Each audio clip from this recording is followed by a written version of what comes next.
प्रत्याशी अनुराग ठाकुर ने बिलासपुर जिला के झुनुत्ता उपमंडल के तहत बलहसीना बाजार, झुनुत्ता बाजार, गेड़वी बाजार, समोह बाजार और बरठी में आयोजित नुक्कड़ सभाओं में भाग लिया और प्रधानमंत्री नरेंद्र मोदी के नेतृत्व वाली केंद्र सरकार के 10 वर्षों के कार्यकाल की जानकारी दी और देश में एक बार फिर भाजपा की सरकार बनने के साथ ही प्रधानमंत्री नरेंद्र मोदी द्वारा जीत की हैट्रिक लगाने का दावा किया है। वहीं अनुराग ठाकुर ने कांग्रेस नेता राहुल गांधी द्वारा केंद्र में इंडिया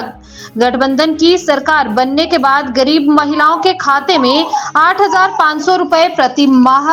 देने के बयान पर कहा कि हिमाचल प्रदेश की कांग्रेस सरकार ने महिलाओं को आज तक 1,500 रुपए प्रति माह नहीं दिए और आज महिलाओं के प्रति सरकार की 24,000 की देनदारी है। तो राहुल गांधी के पास ऐसा कौन सा जादू है कि वह देश की महिलाओं को 8,500 रुपए महीना दे पाएंगे। वहीं अनुराग ठाकुर ने मुख्यमंत्री सुखविंदर सिंह सुक्खू द्वारा केंद्र में इंडिया गठबंधन की सरकार बनने के बाद सबसे पहला कार्य अग्निवीर योजना को बंद करने के बयान पर भी पलटवार करते हुए कहा कि कांग्रेस सरकार के कार्यकाल में पहले रक्षा सौदों में दलाली हुई, जिसके बाद ना ही हथियार खरीदे और ना ही बुलेट प्रूफ जैकेट खरीदे, जिससे साफ हो चला है कि कांग्रेस ने देश की सेना को कमजोर करने का काम किया है। जिन्होंने 1,500 रुपये महीना नहीं दिया, 16 महीने से बहनें इंतजार कर रही हैं, 24 हज़ार की देनदारी एक एक बहन की हो गई, 22 लाख बहनों के लिए 5,000 करोड़ की देनदारी कांग्रेस की खड़ी है। पहला सवाल ये है कि पहली कैबिनेट से देना था, अब तक क्यों नहीं दे पाई कांग्रेस की सरकार, और ऐसा कौन सा जादू है राहुल गांधी जी के पास जो अब मिल जाएगा।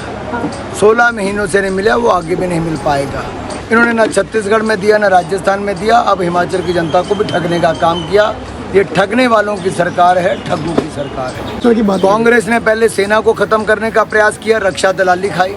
रक्षा सौदों में दलाली खाई, ना हथियार खरीदे बाद में और ना ही बाकी बुलेट प्रूफ जैकेट खरीदी। तो सवाल ये खड़ा होता है कि कांग्रेस ने देश की सेना को कमज़ोर करने का हर बार प्रयास किया, सेना के शौर्य पर प्रश्न चिन्ह खड़े किए और सेना को आगे बढ़ने और मजबूत करने की बजाय ये चीन के अधिकारियों के साथ बंद कमरे में गुफ्तगू कर रहे थे और चीन से राजीव गांधी फाउंडेशन में करोड़ों रुपया इकट्ठा राहुल गांधी जी कर रहे थे। ये भारत की सेना के साथ खड़े नहीं हुए कि चीन और पाकिस्तान की आवाज़ आज भी कांग्रेसी उठाते हैं। कोई कहता है पाकिस्तान ने चूड़ियाँ नहीं पहनी, कोई कहता है पाकिस्तान के परमाणु बम है, अब कहते हैं पाकिस्तान से मरीजों को लाएंगे इलाज कराने के लिए। मुझे लगता है कांग्रेस की सोच है कि मरीजों की आड़ में मिलिटेंट्स को